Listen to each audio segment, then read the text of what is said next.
In front of me is Samsung Galaxy A27 and today I would like to show you how you can use Clipboard.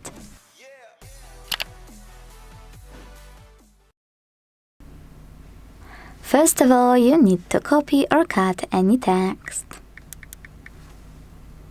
Now, to paste it right away, click on it at the top of your keyboard. But to paste it later on, select Clipboard icon instead, tap on your text here, and this way paste it.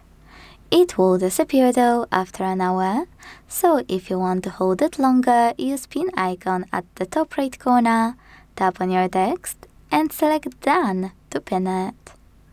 You can tap on the same options to delete it. So this time select the pin icon, tap on your text, and hit delete in the same place. The difference is this time you need to confirm your choice in the pop-up.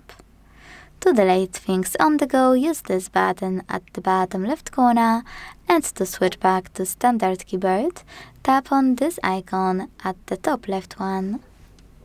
Thanks so much for watching. If you enjoyed this video, leave a like, comment and subscribe. Bye!